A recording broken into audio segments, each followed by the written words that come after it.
En esta mañana quisiera compartir con ustedes esta predicación, este mensaje llamado ¿Cómo fortalecerse en Dios?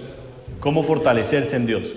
Es el tema en esta mañana y vamos a estar estudiando principalmente el capítulo 30 del primer libro de Samuel.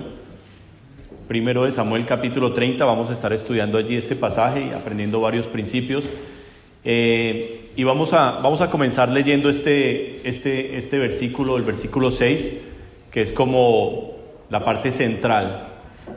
La parte central del mensaje se encuentra aquí en el capítulo 30, versículo 6 de primero de Samuel. Dice la palabra de Dios: y David se angustió mucho porque el pueblo hablaba de apedrearlo, pues todo el pueblo estaba en amargura de alma, cada uno por sus hijos y por sus hijas. Mas David se fortaleció en Jehová su Dios. Amado Padre, en esta mañana queremos honrarte y rendirnos ante ti, Señor Dios mío. Darte gracias de todo corazón, Señor, por lo que tú hiciste esta semana, porque pudimos ver un milagro maravilloso, Señor, que nos alienta, Señor, a seguir creyendo, a no desmayar, a seguir orando con mayor insistencia, a aumentar nuestra fe, Señor. Creo que esta semana tú alimentaste la fe de tu pueblo, Señor, de esta congregación y de todos los que vieron lo que hiciste, Señor, de una manera sorprendente, mi Dios. Y queremos darte gracias por esto, amado mío. En el poderoso nombre de Jesús te ruego ahora por mi vida, para que me permitas entregar con fidelidad este mensaje. Y oro por tu pueblo que está aquí presente en la congregación y por todos los que van, Señor, a escuchar esta palabra o a ver el video, para que toques los corazones, Espíritu Santo, porque para ti no hay límites. Llega, Señor, hasta el último rincón. Penetra, Señor, hasta lo más profundo de cada persona que va a ver, Señor, esta predicación. Y Dios, trabaja en esta persona su fe. Muéstrale que tú eres fiel, que tú estás a su lado, y que tú levantas al que está caído, Señor, y que tú escuchas al afligido, y que tú jamás abandonas a uno de tus hijos. Recibe toda la gloria, Señor, en el nombre de Jesús. Amén y amén. Pueden sentarse, mis hermanos amados. ¿Cómo fortalecerse en Dios? Una gran pregunta, una gran pregunta. Ahora, vamos a estar explicando, vamos a leer la historia de lo que David está sufriendo en este momento. David es un gran ejemplo para la vida del creyente, porque la Biblia no oculta los pecados que cometió el rey David, pero también la Biblia muestra cómo una y otra vez David siempre acudía a Dios, y en Dios estaba su refugio, su esperanza. Se le dice a David el dulce cantor de Israel, el dulce cantor de Israel. Un hombre muy amado por Dios. De hecho, la misma palabra dice que era un hombre cuya vida era conforme al corazón de Dios, un hombre conforme al corazón del Padre, un hombre que Dios amó muchísimo, porque fue un hombre de fe, valiente, guerrero, adorador en el Espíritu. Este gran hombre de Dios se encuentra en uno de los momentos más críticos de su vida. David está siendo probado, pero no solo está siendo probado, David sufre persecución. Sabemos que David está siendo perseguido por el rey Saúl. Saúl ya sabe que David fue ungido como rey en reemplazo suyo. Saúl ya conoce esta situación y ha emprendido una persecución terrible contra David, para matarlo, para quedarse él como el único rey de Israel. Y David lo único que tiene que hacer es huir. No puede hacer nada más, escapar. Conocemos que David se refugió en una cueva llamada la cueva de Adulam, en la cual se sintió perdido y se le juntaron muchos hombres. Hemos predicado anteriormente acerca de esta prueba en la cual David se vio estancado en su vida. Y en este momento el rey David está rodeado de hombres angustiados, endeudados, afligidos de espíritu. Y David continúa huyendo, escapando de la persecución terrible del rey Saúl. Pero este momento de su vida es aún más difícil. El momento que nos va a narrar aquí la palabra de Dios es aún más difícil en la vida de David. Porque a la persecución que él está sufriendo de parte de Saúl, ahora tiene que enfrentarse a que sus propios hombres, su propio ejército, lo quiere apedrear. Y eso es algo aún más fuerte. Dice la palabra del Señor en el versículo 6, y David se angustió mucho, porque el pueblo hablaba de apedrearlo, pues todo el pueblo estaba en amargura de alma, cada uno por sus hijos y por sus hijas, mas David se fortaleció en Jehová su Dios. Esta historia nos va a enseñar a nosotros que cuando creemos que estamos pasando un momento difícil, las cosas pueden aún empeorar. Esta historia nos va a enseñar que cuando creemos que ya no tenemos fuerza, que ya no podemos más, puede venir aún algo peor.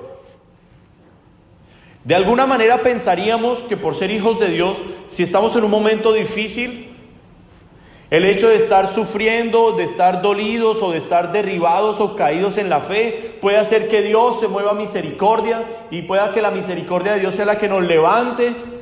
Pero esta historia nos va a decir lo contrario. Esta historia nos va a mostrar que cuando el enemigo se propone a destruir a un hombre, a una mujer de Dios, el enemigo no lo va a dejar hasta que lo pueda lograr.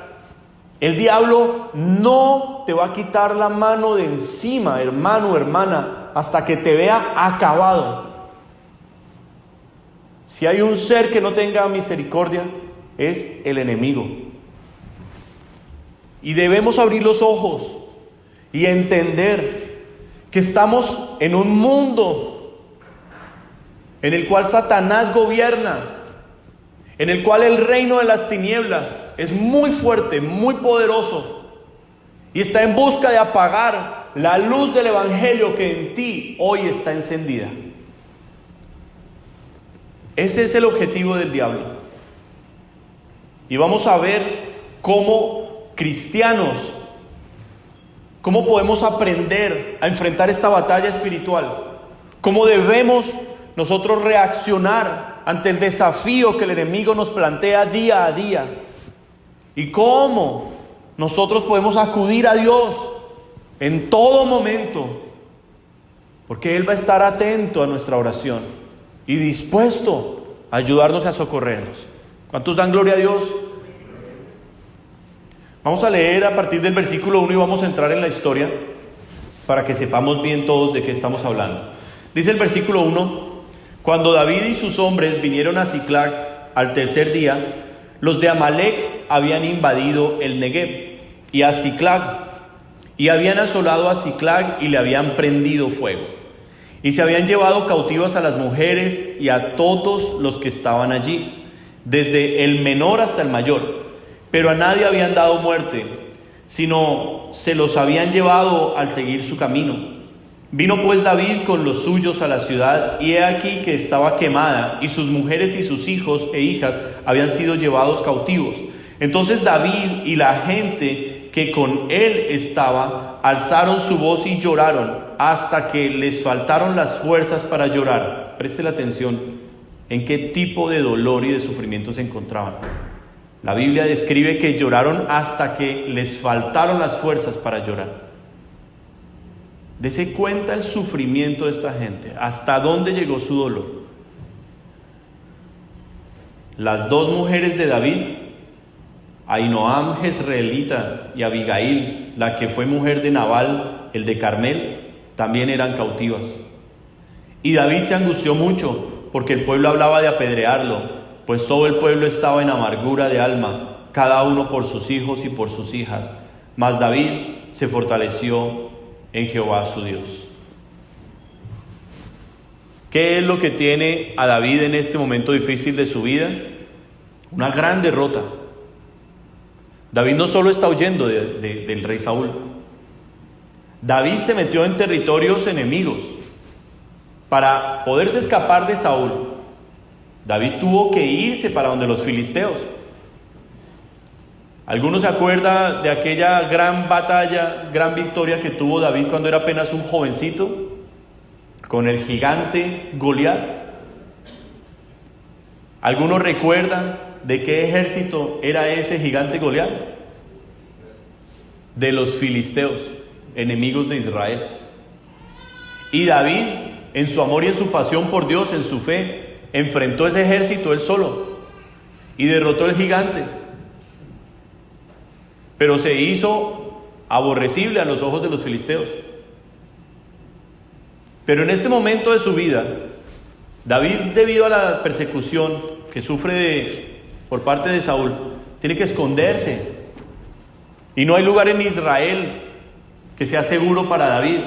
Y David tiene que huir a territorio enemigo. Voy a leerles esto en el capítulo 27. Si usted se devuelve 3 capítulos atrás. 3 capítulos atrás. El capítulo 27, versículo 1. Dijo luego David en su corazón: al fin seré muerto algún día por la mano de Saúl.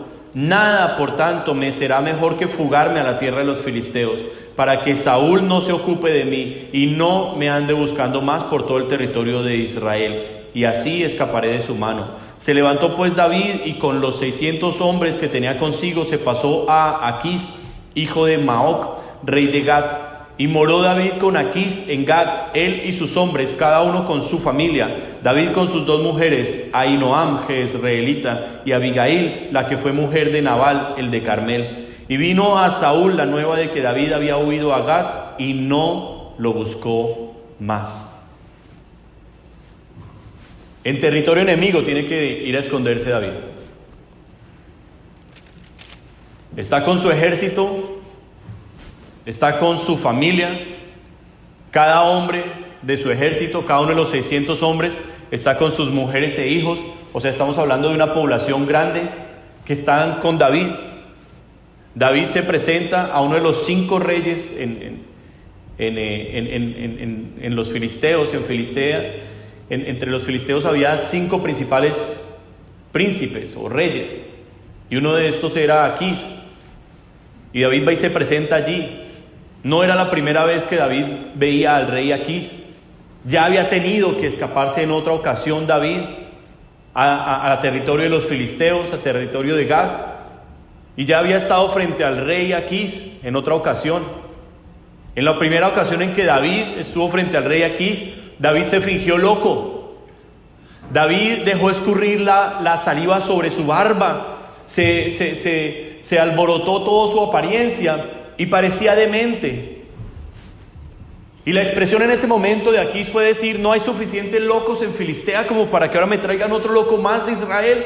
Y David pasó por loco en ese momento. O sea, la Biblia nos está a nosotros diciendo que este gran hombre de victoria, que este gran reconocido rey de Israel, varón conforme al corazón de Dios, este hombre de grandes proezas, no tuvo una victoria de la noche a la mañana. No se hizo de la noche a la mañana. Tardó años en forjar su carácter, en alimentar su fe, en llevar a cabo una relación con Dios madura. Este hombre no fue eximido de la prueba, de la persecución, de la crisis. Este hombre tuvo momentos de errores muy grandes, de grandes desaciertos. Se tiene que fingir loco para huir y para que no le toquen su vida en territorio enemigo. Pero ahora que está rodeado con un ejército, David ya es ungido rey oficialmente de parte de Dios. Él es rey de Israel, pero está sufriendo la persecución. Significa que la promesa que Dios le dio aún no es tangible. Aún David está en el horno de fuego, está siendo probado y afligido. Y a pesar de que tiene un ejército, no puede estar en su propio territorio, en su nación a la cual él amó y defendió. No puede estar allí, tiene que huir. Y cuando se escapa, tiene que ir nuevamente delante de sus enemigos, humillarse y decir: aquí estoy, rey, he venido para servirte, a su enemigo, a su propio enemigo. ¿Por qué? Porque Saúl no iba a entrar a territorio de los filisteos. Saúl no tenía la potencia militar como para emprender una misión de persecución en Filistea. No podía. El ejército filisteo era superior al ejército de Israel. Y Saúl dice: allá no me va a hacer ningún peligro David. Pero David está en un momento estacionario de su vida. No es un momento definitivo. Él está en un momento estacionario. Apenas está allí pasando la prueba de la persecución, cuando se le viene una de esas embestidas del enemigo que le quitó todas las fuerzas. Y es que David está en territorio enemigo. Y el diablo se aprovechó y dijo: oh, está afligido, está débil, está en territorio mío. Vamos a mostrarle quién puede más. Y lo coge el diablo. ¿Recuerdan las palabras de Jesús acerca del enemigo? Que no vino sino para robar, matar y destruir. Satanás es experto en eso: robar, matar y destruir. Y David está pasando un momento terrible, terrible. Pero el momento aún no ha llegado a lo peor, aún no ha tocado fondo. Y viene el diablo, organiza a través de este ejército de los amalecitas, organiza una campaña para saquear completamente la ciudad de David, donde él se había refugiado temporalmente. Y viene y lo roba, destruye, le ponen fuego a la ciudad, la queman completamente y se llevan cautivas todas las mujeres, los hijos, las familias y los ganados, los bienes. David se quedó sin nada, muy al estilo de Job. Por eso nosotros debemos comprender en nuestra vida cristiana, debemos aprender que cuando el enemigo ve en tu vida un peligro, el enemigo va a hacer hasta lo imposible por perseguirte, saquearte y destruirte. Claro, es un ser experto en la destrucción, es un ladrón profesional, es un gran estratega. Conspira en contra tuya todo el tiempo, porque eres un hijo, una hija de Dios, porque eres un peligro para su reino, el reino de las tinieblas. Si tú eres un verdadero hijo de Dios, un creyente en Jesucristo y tienes el Espíritu Santo de Dios, Satanás va a ver en ti un enemigo, un adversario, y no va a parar hasta destruirte. Y en esta ocasión le pega a David donde más le duele, porque su propio ejército, sus propios hombres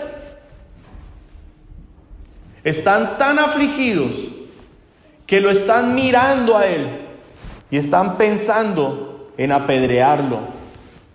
O sea, es tanto el dolor y la amargura de lo que ha sucedido que el pueblo empieza a buscar un culpable, y ese culpable es el rey. Y dicen: el que tiene la culpa de todo esto es él, el que nos metió aquí en territorio enemigo es él, el que nos tiene estancados es él. Vamos a matarlo, vamos a apedrearlo y a destruirlo. Pero David era un hombre de fe, y dice la palabra: pero David se fortalecía en Jehová su Dios. Nos parecería que es mucho pensar que el pueblo quiere destruir a David, que lo quiere apedrear, pero yo les quiero decir algo: David no es el único hombre en la Biblia que sufrió de esto. Si usted va conmigo al libro de Éxodo, capítulo 17, versículo 4, Éxodo 17, 4, usted va a encontrar que esto es un principio espiritual, en el cual el siervo de Dios El hombre que Dios ha escogido como líder de su pueblo siempre va a ser el que tiene que enfrentar todas las situaciones del pueblo. Ese hombre va a ser el que va a ser señalado, juzgado, perseguido. A ese es al que van a querer culpar del mal que hay sobre el pueblo. Mire que en esta ocasión la Biblia nos está hablando de Moisés. Éxodo capítulo 17, versículo 4 dice: entonces clamó Moisés a Jehová diciendo: ¿qué haré con este pueblo? De aquí a poco me apedrearán. Hermanos, es un principio espiritual. Es un principio espiritual. El pueblo no está contento con el liderazgo. El pueblo está incómodo. El pueblo está siendo perseguido, está siendo atribulado, está siendo oprimido por un diablo que no tiene misericordia. Pero el pueblo no logra comprender que Dios tiene un plan, que Dios está permitiendo esta situación con un propósito. El pueblo inmaduro no entiende esto y lo único que hace es enfrentarse al liderazgo, rebelarse contra el liderazgo y decir: vamos a apedrearlo. Vamos a apedrearlo. Es un principio espiritual. Nosotros, los que estamos al frente del cañón, los que vamos adelante, ustedes, amados hermanos, están cómodos en sus sillas sentados, no tienen mucho compromiso en la obra de Dios. Y no, perdónenme, no lo digo para ofenderlo, los digo en que no tienen grandes responsabilidades dentro de la obra de Dios. Ustedes en este momento están siendo simplemente alimentados, fortalecidos, entrenados en alguna manera, pero los que estamos al frente somos los que le ponemos el pecho al enemigo. Nosotros somos los que recibimos los ataques en la espalda. Nosotros somos los que recibimos realmente toda la fuerza y la descarga del diablo, que no para hasta destruir a un hombre, a una mujer de Dios. Y es en esto que la Biblia nos está abriendo los ojos y nos está diciendo: hombre, van a llegar momentos en la vida en los cuales el pueblo va a estar tan desapercibido de la verdad espiritual que van a decir: ahí es que apedrear al rey. Ahí es que él es el culpable de lo que estamos viviendo. Hay que quitarlo. Y David se ve totalmente desamparado. Ni siquiera su ejército ya es confiable. Pero David no se rinde. Y es allí donde yo quiero comenzar. Realmente el punto al que quisiera llegar en esta mañana con ustedes, pueblo amado. En que usted entienda que usted puede estar en el momento más caído de la batalla. Y la batalla se hizo aún más fuerte. Y usted no tiene más fuerza. Usted no tiene estrategia. Usted no tiene recursos. Porque David se quedó sin recursos. No solo no está en su tierra, ahora ni siquiera tiene un territorio propio en esa tierra extraña, ni siquiera tiene ese lugar de refugio, pero no solo eso, ni siquiera tiene protección personal, su ejército está contra él.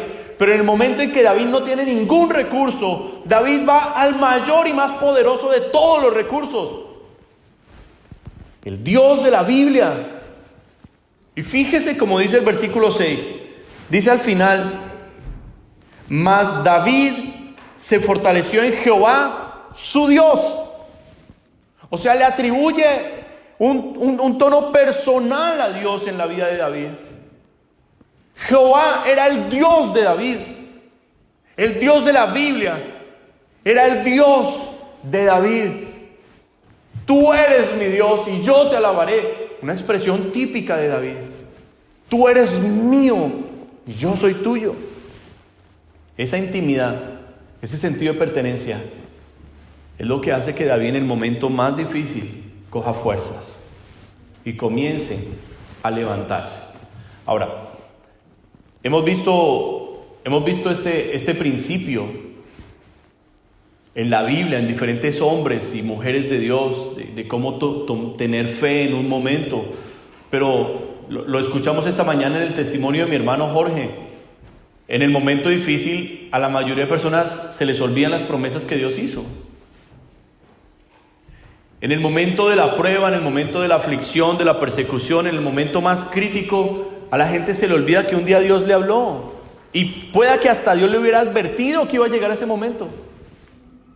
Pueda que hasta Dios le hubiera dicho: yo te voy a llevar a un momento en que te voy a probar y te voy a afligir, pero no te voy a soltar, voy a estar contigo. Pero la persona en ese momento lo olvida.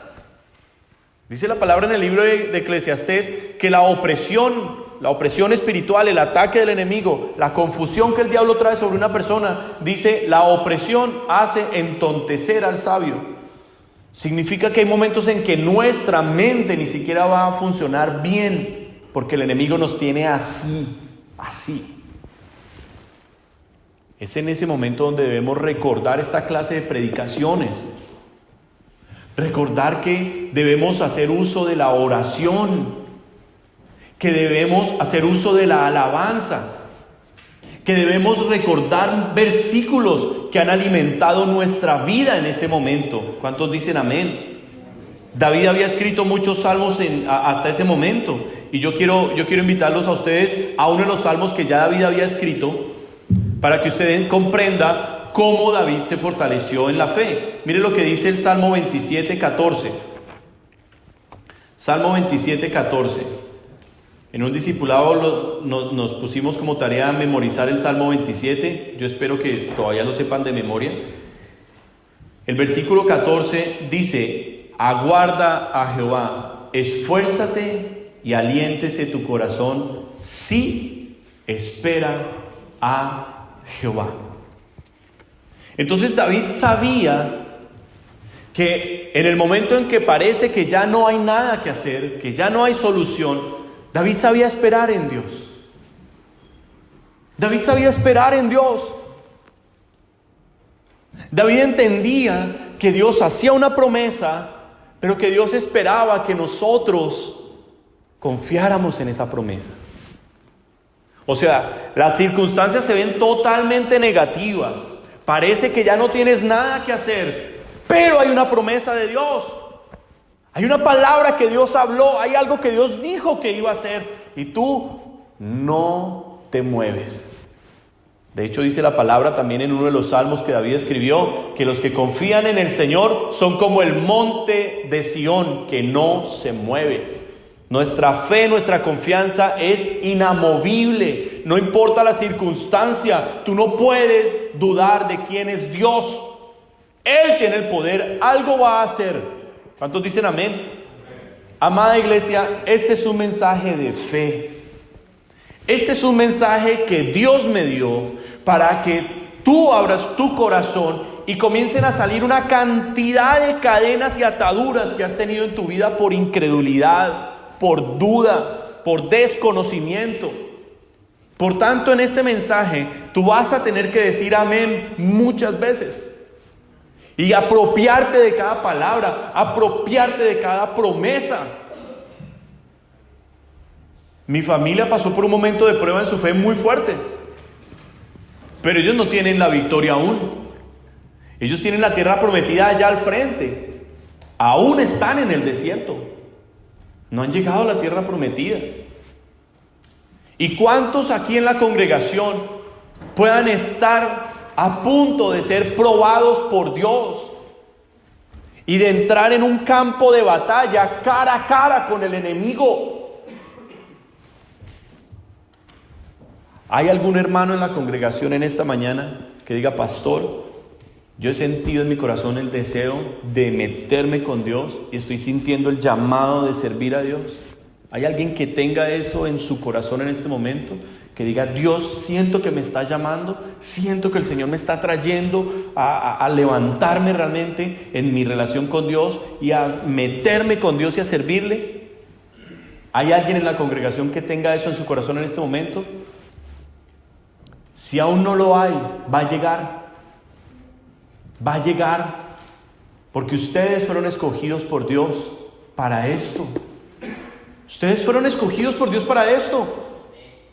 Aquí vino hace un año y medio tal vez un profeta desde la isla de Chipre, imagínense, desde la isla de Chipre en el Mediterráneo, vino, oró por la congregación, y cuando llegó a esta parte extendió su mano y dijo: sobre este remanente, sobre este grupo, yo voy a levantar esta iglesia.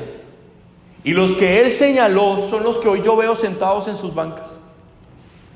Los que no estaban ahí, uno a uno se han ido yendo de la congregación. Hermanos, Dios nos ha hablado. Dios nos está preparando para lo que viene. Pero tú necesitas entender que el cristianismo no se trata de venir domingo a domingo a la iglesia con el ánimo de fortalecerte para ser mejor en tu trabajo, para seguir adelante con tus cosas. No. Necesitas entender que tú vienes aquí a ser entrenado, preparado para planes mucho más grandes de lo que hoy tú estás viviendo. Dios tiene cosas grandes con tu vida, pero tú estás estancado y el Señor te está comenzando a mover de ahí. Van a venir campañas de evangelismo tremendas, vamos a tener que ir a las calles. Estamos orándole al Señor por casas de oración, gente que abra las casas para poder empezar allí grupos de oración en las casas. Estamos orándole a Dios por puertas en otras ciudades, en otros países, para volver a lanzarnos a lo que es lo nuestro, el llamado nuestro, que es el evangelismo, ganar las almas.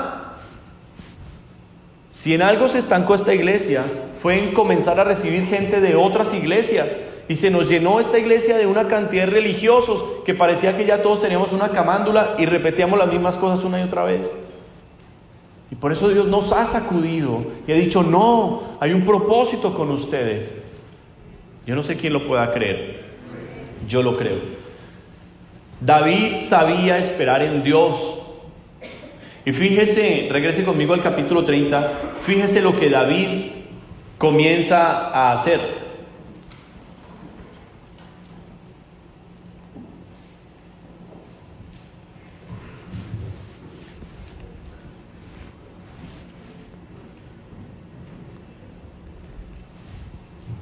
El primer punto que tiene que enfrentar David es precisamente el rechazo. Porque en David había cierto tipo de popularidad hasta ese momento. En David había un gran reconocimiento por sus victorias. Desde que él derrotó al gigante Goliat, hasta que él emprendía campañas contra los filisteos. Era un hombre reconocido, gozaba de buena fama. Pero en este momento David no goza de buena fama, al contrario. Su propio pueblo habla de apedrearlo, sus propios hombres le culpan y quieren deshacerse de él. Y David tiene que enfrentar el rechazo de sus hombres. Al enfrentarse a la tragedia de haber perdido a sus familias, los soldados de David comenzaron a volverse en contra de él e incluso hasta llegaron a hablar de matarlo. En vez de planear un rescate, buscaron a alguien a quien culpar. Hay un principio en Mateo capítulo 10, versículo 36.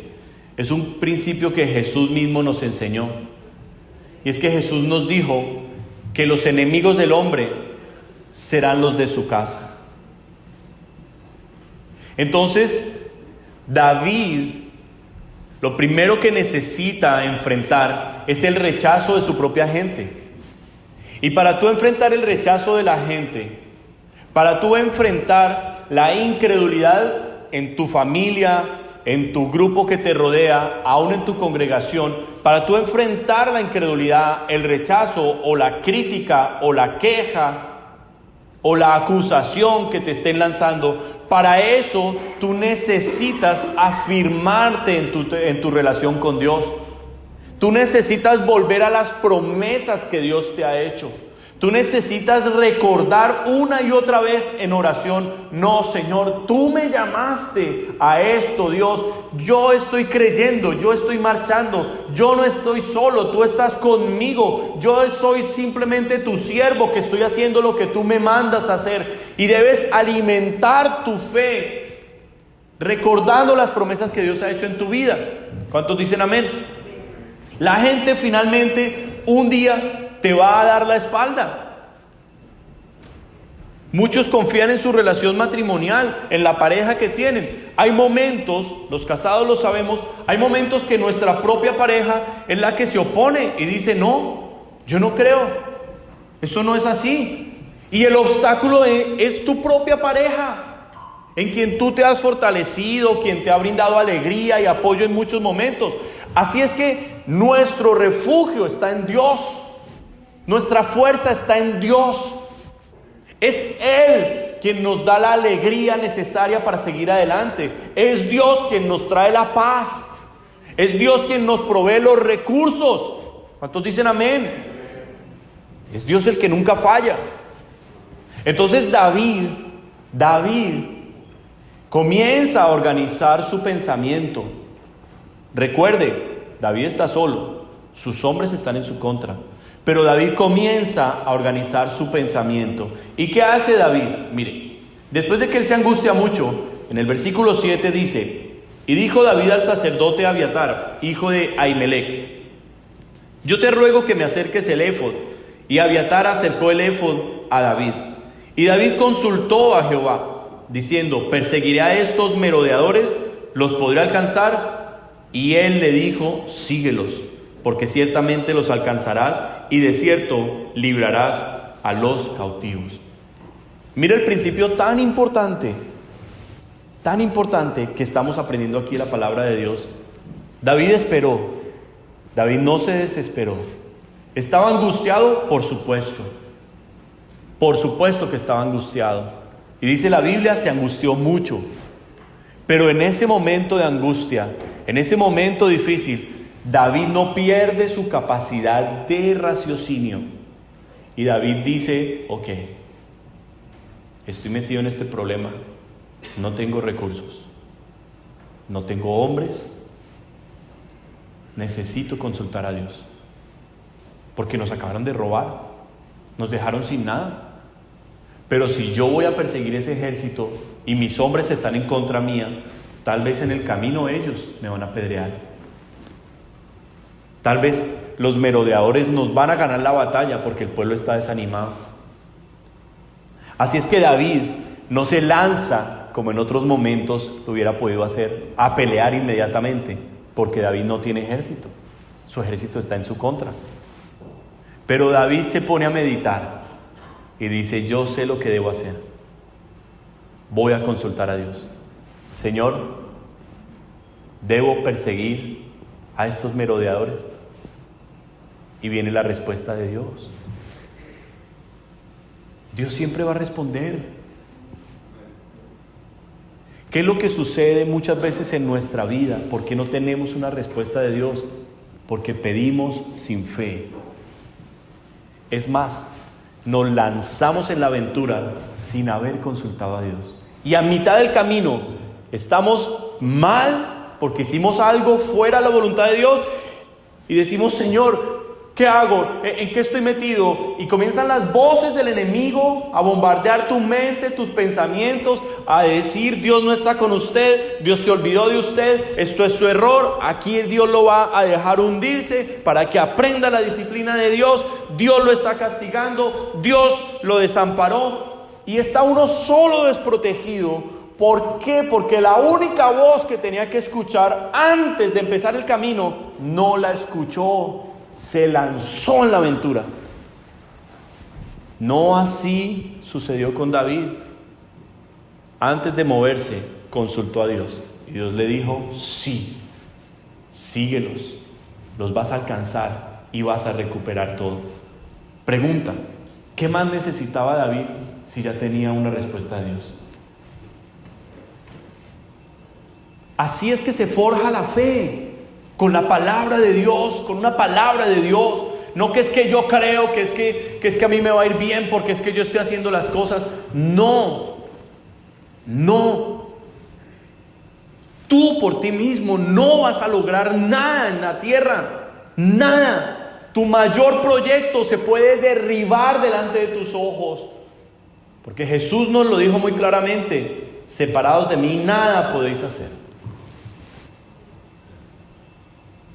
No podemos menospreciar la oración. No podemos. No podemos. Cuando el Señor nos dijo que debíamos orar todo el tiempo, lo que el Señor nos estaba diciendo es, no es que usted ore las 24 horas del día, eso es imposible. Pero ore antes de cada situación que usted necesita. ¿Necesito algo? Señor, yo te quiero pedir por esta llamada que voy a hacer. Tu gracia, tu sabiduría, y si esto realmente es tuyo, tú abres la puerta en el nombre de Jesús. Amén. No me tardé un minuto haciendo esa oración, ni un minuto. Pero ¿sabe qué hice con eso? Honré a Dios. Le dije a Dios, yo confío en ti. Se hará como tú quieras, Dios. Y el Señor dice, ¿sabe qué? Me agrada. Me agrada que esta persona confía en mí. Me agrada que esta persona no quiere dar un paso sin mí. Voy a sorprenderlo. Y comienzas a recibir las bendiciones de Dios. ¿Estamos aprendiendo, iglesia? ¿Cómo fortalecernos en Dios? Lo más importante de este mensaje no es que tú te emociones y wow. Lo más importante es que a ti te queden estas cosas grabadas en tu corazón para que mañana, cuando tengas el problema, el desafío, tú recuerdes qué hacer. No te dejes desestabilizar, no dejes que el diablo te bote al suelo fácilmente. No, párate firme en tu fe, en que Dios está contigo, en que le puedes hablar y Dios te va a responder. Dios te va a responder, Él lo va a hacer. Él siempre lo hace. Él nos ama mucho. ¿Cuántos dicen amén? Entonces David consulta y el versículo 9, después de la aprobación de Dios, le dice, sí, los librarás. En el versículo 9 dice, partió pues David, él y los 600 hombres que con él estaban, y llegaron hasta el torrente de Besor, donde se quedaron algunos. Quiero que revises esto por un momento. Un aspecto importante que nosotros debemos comprender en esta historia es el lugar donde está David en este momento. ¿En qué lugar, en qué territorio se encuentra David en este momento? En territorio de los filisteos. Fíjese que David sabe que está en un momento en que el enemigo pareciera que está controlando la situación. Pareciera que el enemigo está controlando la situación. Por eso David tiene precisión, mis hermanos. David no va a dar un paso en falso. Porque cuando las cosas están bien y tú das un paso en falso, tú tienes cómo levantarte. Pero cuando a ti ya no te quedan recursos, pueda que ese sea tu último paso y que ya no haya más oportunidad. ¿Cuánto lo comprenden? Por eso estamos trayendo esta historia a una aplicación práctica en nuestra vida, en que en el momento de la crisis es cuando más necesitas hacer uso de tu fe. En el momento de la crisis es cuando más necesitas decir, no me muevo sin Dios. Un error de David en Israel no hubiera sido tan grave, porque en Israel mucha gente amaba a David. En Israel había crecido David, conocía la tierra, se movía libremente. Pero en territorio enemigo, David debía ser cauteloso. Por eso, quiero que ustedes miren este versículo que está en la pantalla y que entendamos. Fue el número de los días que David habitó en tierra de los filisteos, 1 año y 4 meses. ¿Sabes qué significa eso? Eso significa que la prueba de David no fue algo rápido ni pasajero. David llevaba meses siendo perseguido por el rey Saúl.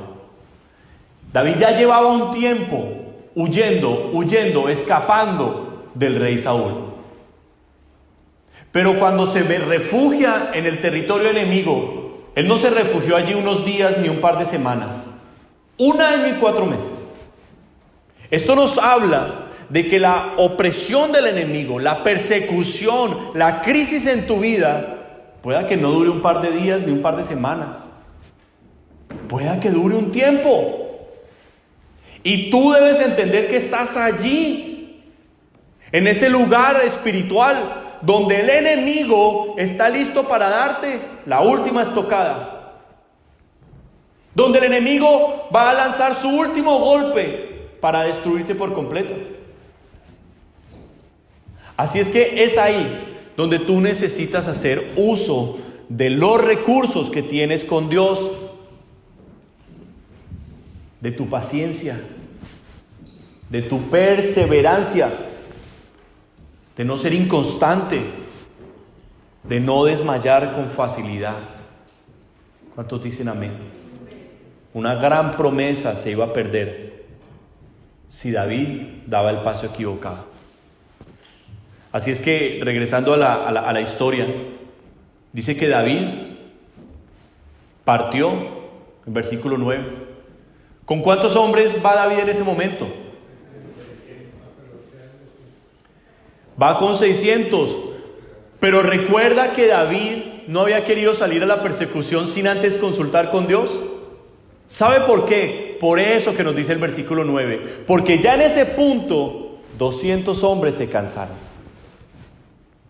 O sea, David traía un ejército pequeño, pero a ese ejército pequeño le fueron restados una gran parte. 200 hombres se quedaron allí, cansados. ¿Se da cuenta por qué David tenía que haber orado antes? David no podía dar un paso sin Dios, porque sus hombres ya no eran confiables. Toda su fuerza iba a estar únicamente en Dios. ¿Cuántos dicen amén? Toda su fuerza estaba solamente en Dios. Pero mire lo que Dios hace. Dice el versículo 10: y David siguió adelante con 400 hombres, porque se quedaron atrás 200 que cansados no pudieron pasar el torrente de Besor. Y hallaron en el campo a un hombre egipcio, el cual trajeron a David, y le dieron pan, y comió, y le dieron a beber agua. Le dieron también un pedazo de masa de higos secos y 2 racimos de pasas, y luego que comió, volvió en él su espíritu, porque no había comido pan ni bebido agua en 3 días y 3 noches. Y le dijo David: ¿de quién eres tú y de dónde eres? Y respondió el joven egipcio: yo soy siervo de una amalecita, y me dejó mi amo hoy hace 3 días, porque estaba yo enfermo. Esto pareciera un punto insignificante en la historia. Van 400 hombres y ahora les toca ayudar a un enfermo. Ahora les toca tener cuidado de un hombre que fue abandonado por ese ejército enemigo. Uno que era su propio enemigo. Y en esto quisiera que pudiéramos prestarle atención a este principio. ¿Qué sucede cuando estamos en el equipo contrario? ¿Qué sucede cuando estamos en el equipo contrario? Huyendo de Saúl, David buscó refugio en el territorio de los filisteos, enemigos de Israel. David era protegido por los que un día habían sido sus enemigos. Camuflado entre los filisteos, David nunca dejó de pelear contra los enemigos de Israel. David está en el territorio enemigo. Pero David sabe cuál es su objetivo. David sabe cuál es su misión. ¿Cuántos dicen amén? David sabe a qué lo llamó Dios. Y no hay ningún elemento, por pequeño que sea, que David va a menospreciar. Ese elemento pequeño es este egipcio. Preste atención al punto que quiero hacer. Tiene un ejército de 600, ahora le quedan solo 400. ¿Qué pudiera estar buscando un hombre, digamos, en su pensamiento lógico? ¿Qué necesitaría ese hombre porque va a enfrentar a un ejército contrario? ¿Qué es lo que más necesitaría? Hombres, ¿verdad? Necesitaría ser aliados. Necesitaría fuerza. Pero David tiene sus ojos bien abiertos. Y cuando encuentra en ese hombre egipcio enfermo, medio muerto, y le dice: ¿tú quién eres? y el hombre le revela y le dice: soy siervo de unos de esos amalecitas, David abre los ojos y dice: esta es la señal, este es el que Dios va a usar para llevarnos a la victoria. Amado hermano, cuando tú estás en la prueba, cuando tú no sabes cuál es la puerta que se debe abrir para tu victoria, cuando tú estás en ese momento, es cuando más necesitas hacer uso de tu discernimiento, de tu oración, tener los ojos abiertos y decir: tú puedes venir hoy a la iglesia, estás pasando un momento difícil en algún área de tu vida, en la que sea, una palabra precisa de Dios, una palabra precisa de Dios va a ser así en tu mente. Se te va a encender el bombillo y vas a decir: ya sé lo que tengo que hacer. Mañana en el trabajo, mañana en la familia, el problema que tengas que resolver, un pequeño elemento, por pequeñito que sea, es la pieza clave de tu victoria. ¿Cuántos dicen amén? Es la pieza clave de tu victoria. Mira, te lo voy a poner así de claro. Cuando uno no sabe qué hacer, pero uno confía en Dios, pareciera que Dios pone todas las cosas a su mano, lo que tú necesitas. Mira, ayer vinimos a limpiar algunos cuartos aquí de la iglesia y le hicimos una limpieza al furnace, al del social room. Yo lo abrí, le cambié el filtro, limpiamos por adentro, y cuando lo volví a armar, el furnace no prendió. Y no prendió. Lo volví a desarmar, traté y no prendió. No había nada que hacer, tenía ya que irme. El furnace se quedó apagado todo el día, ayer. Gracias a Dios la temperatura no se bajó mucho, pero sabemos que si se enfría mucho las tuberías se pudieran congelar y se revientan las tuberías del agua. Esta mañana tenía yo la preocupación de llegar temprano a la iglesia a arreglar el furnace, porque nosotros podemos poner unos calentadorcitos, pero necesitaba arreglar ese furnace y no iba a llamar a un técnico hoy domingo a que nos cobrara un mundo de dinero para arreglarlo. Miren lo que yo medio conozco de eso. Revisé las conexiones eléctricas, los interruptores, el breaker de la luz, todo, y nada funcionaba. Nada funcionaba. 10:45 de la mañana y el furnace no funcionaba. Tuve que orar y le dije: Señor, ¿qué hago? Necesitamos arreglar este furnace. Dame la sabiduría, no sé, ayúdame. Lo desbaraté una vez más, le quité las tapas.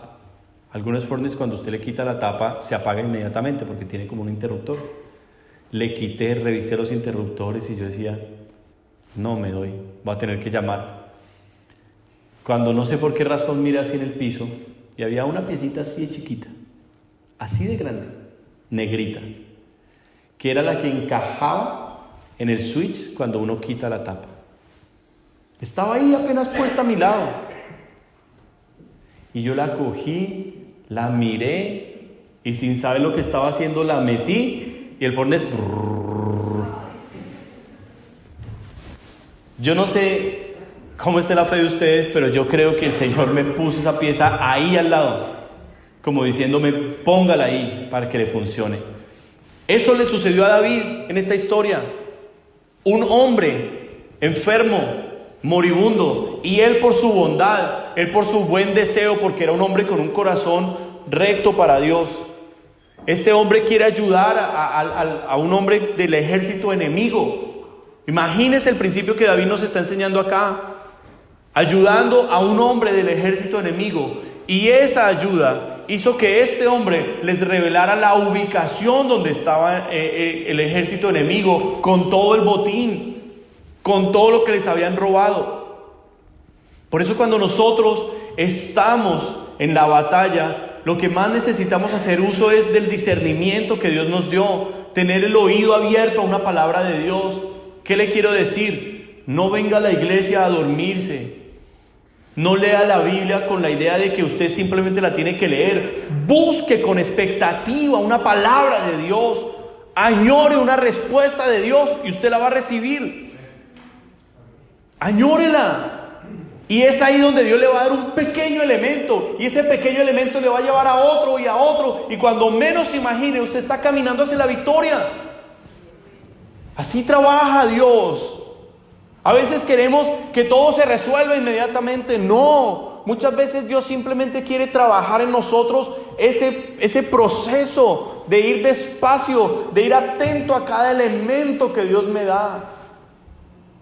De no perder nada de vista de lo que Dios está haciendo en mi vida. ¿Cuántos dicen amén? Mire lo que dice David a este hombre. Y le dijo David: ¿de quién eres tú y de dónde eres? Respondió el joven egipcio: yo soy siervo de una amalecita. Fácilmente David ha podido sacar su espada y atravesarlo. Este es un enemigo. Este es un adversario. No, mi hermano. No, mi hermano. David usó de sus principios morales y vio a un hombre en necesidad y le tendió la mano. Y eso fue lo que comenzó a llevarlo a él. ¿Qué te quiero enseñar? No menosprecies. Aprende a no menospreciar. Mira, el moribundo joven egipcio fue el instrumento que Dios utilizó para guiar a David hasta sus enemigos. La bondad con la que David trató a este siervo de los amalecitas le permitió hallar un importante aliado. No menosprecie las personas o situaciones que Dios pone a su alrededor. Pueda que Dios solo quiera probar si usted es genuino o si no lo es.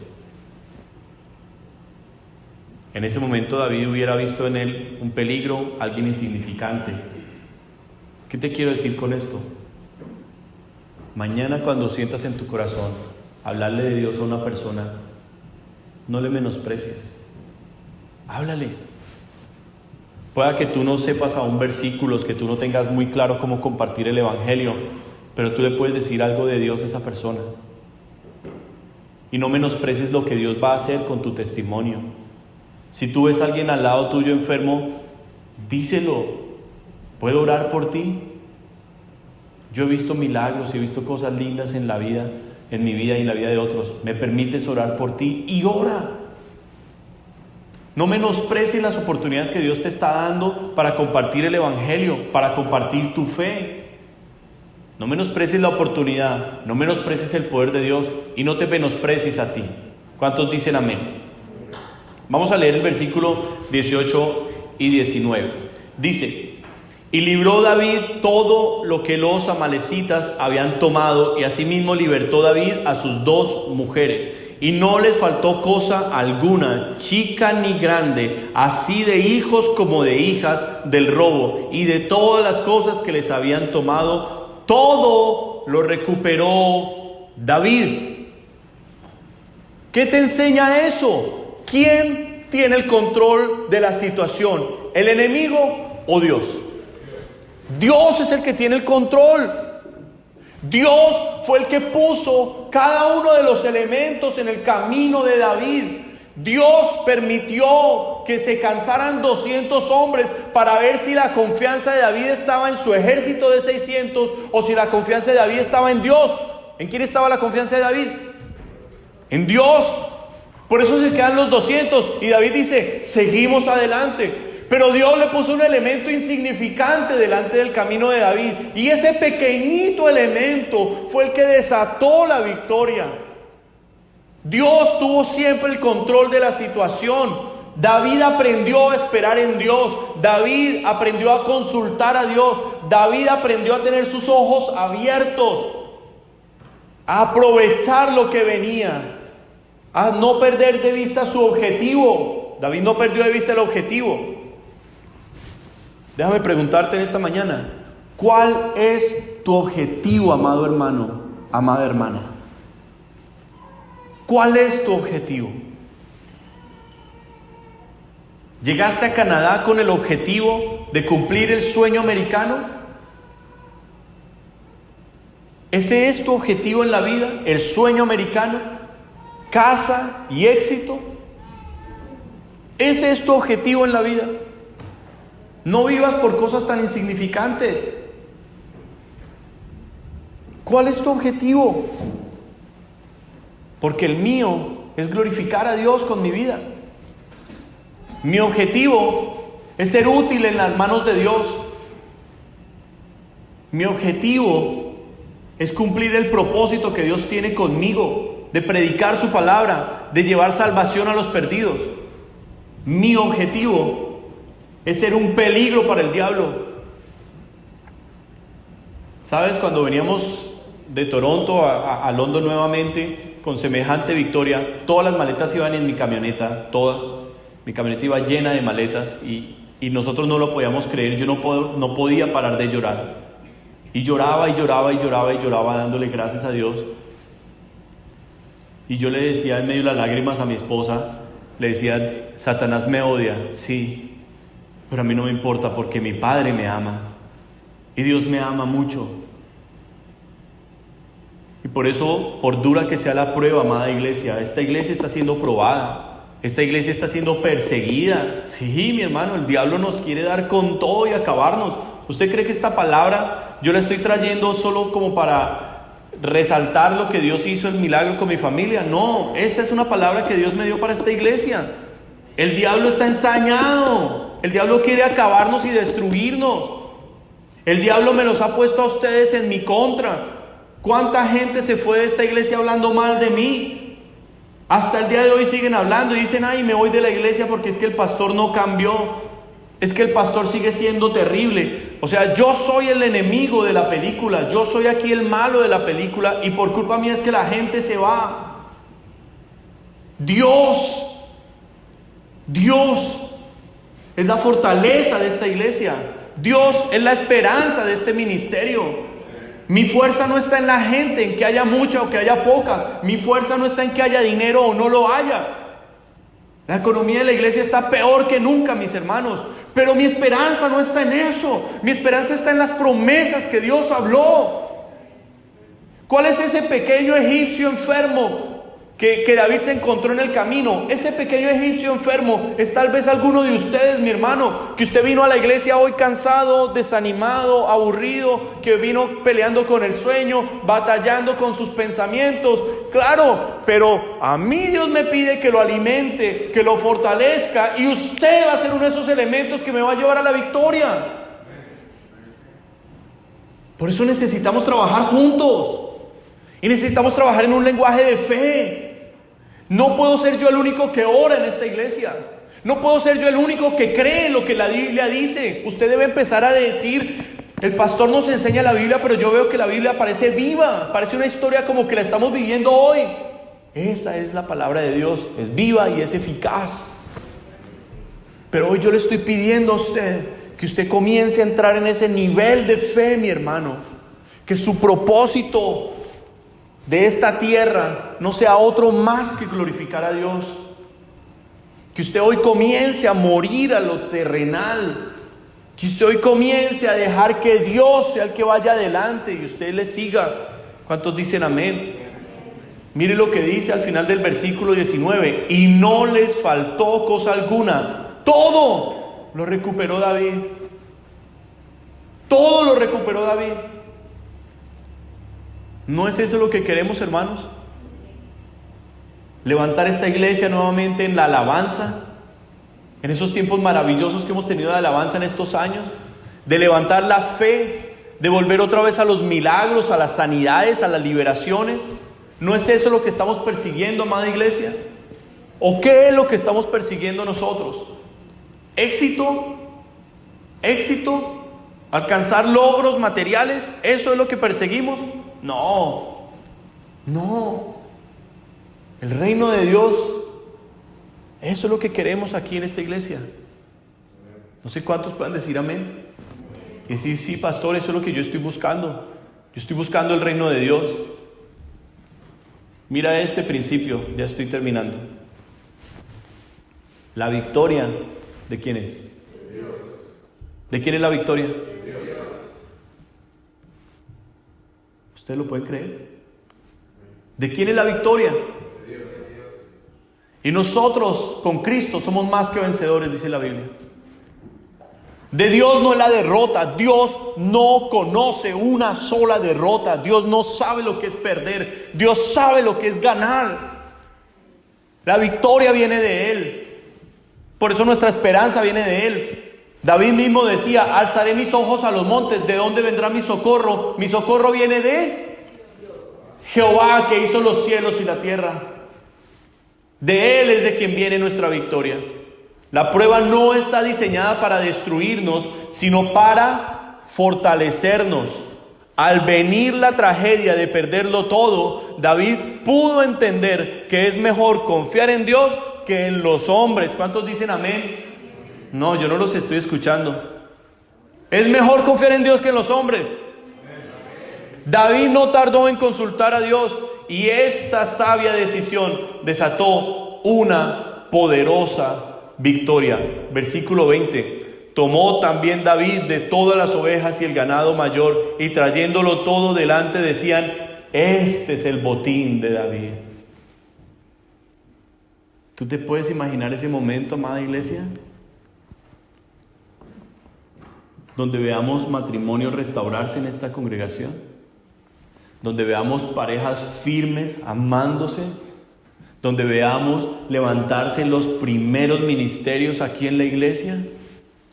Decir que levantamos una pareja para el ministerio de los niños y que tenemos un matrimonio encargado del ministerio de los niños, que están trabajando a toda máquina por ese ministerio, haciendo actividades, orando por esos niños, memorizando la palabra, que los niños están felices trayendo otros amiguitos a la iglesia. ¿Por qué? Porque Dios levantó una pareja en el ministerio de niños. ¿Ustedes se imaginan una pareja, un matrimonio en el ministerio de los jóvenes, trabajando a toda máquina por ese ministerio de los jóvenes, cogiendo estos muchachos y levantándolos? ¿Ustedes se imaginan eso, iglesia? ¿Ustedes se imaginan una pareja, un matrimonio que Dios levante entre nosotros, entre los hermanos de la congregación, como pareja del ministerio de los matrimonios? Y que comiencen a trabajar por los matrimonios aquí en la ciudad. ¿Usted se imagina lo que va a hacer Dios cuando usted se levante, mi hermano, y esté al frente del ministerio de evangelismo? ¿Usted se imagina que entre usted, que está allí como el egipcio, enfermo, moribundo, pidiendo comida, necesitando agua porque hace tiempo que está muriendo en su fe, usted se imagina que de ahí Dios lo levante ahora y lo comience a usar con poder? Ese es el botín que estamos persiguiendo. Y eso es lo que Dios nos quiere entregar. Aquí termina mi mensaje. No puedo decirte nada más. No puedo doblar las rodillas por ti y orar por lo que tú no oras. No puedo leer la Biblia que tú no lees. Y no puedo poner en tu corazón el deseo de servirle a Dios. Si a ti no te nace en tu corazón servirle a Dios, haría yo muy mal en obligarte o en empujarte o en forzarte a hacerlo. La necesidad está delante de ustedes hoy. Se ha orado a Dios por siervos. Se ha orado a Dios por un pueblo comprometido. Se ha orado a Dios porque queremos arrancarle a Satanás lo que nos ha robado. El diablo nos ha robado muchas almas que deberían estar aquí congregándose aquí con nosotros, que deberían estar aquí buscando el reino de Dios primeramente y toda su justicia. Hoy, muchos de los que han pasado por esta iglesia anoche estuvieron en un bar emborrachándose. Hoy tal vez estén amanecidos en una cama con una mujer. Muchos están hoy en el pecado después de haber gustado la palabra de Dios, después de haber sido tocados por el Espíritu de Dios, y Satanás nos los ha estado robando. Y hoy tal vez ustedes aún estén batallando en sus pensamientos, en decir: ¿qué hacemos? ¿Seguimos con el pastor o mejor lo abandonamos? ¿Será que le creemos o lo apedreamos? Tal vez hoy algunos estén con esa batalla en su corazón. Pero la invitación está hecha para todos. ¿Cuántos lo aceptarán? Conozco a un Dios que lleva nuestra vida de la desgracia a la gloria todo el tiempo. Ese es el Dios que yo conozco. Lo conocí el jueves. Una vez más. Por eso cuando ellos me dijeron vamos a parquear, nos vamos a registrar, ellos no tenían en su mente otra idea más de que se iban para Colombia. Yo sabía que por lo menos 2 veces Dios había puesto en mi corazón que la respuesta era un sí. Yo sabía que Dios nos había dado una promesa de que iban a aprobar casos en esta congregación, que mi familia era uno de esos casos. Yo sabía que Dios estaba haciendo algo y yo había orado con mucha fuerza durante todo el camino, peleando contra cuanto diablo había que quería reclamarlos a ellos. Eso es lo que quiere el diablo, reclamarlos para cogerlos y destruirlos. Pero yo me había batallado con todo ese diablerío. Por eso cuando llegamos al aeropuerto yo dije no vamos a parquear, nos quedamos aquí afuera. Ay, que parqueemos, que la policía, que no, aquí nos quedamos afuera. No han llamado y yo estoy esperando que llamen. Y vino en el último momento la respuesta de Dios. Iglesia, si esto no alimentó tu fe, ¿qué lo va a hacer?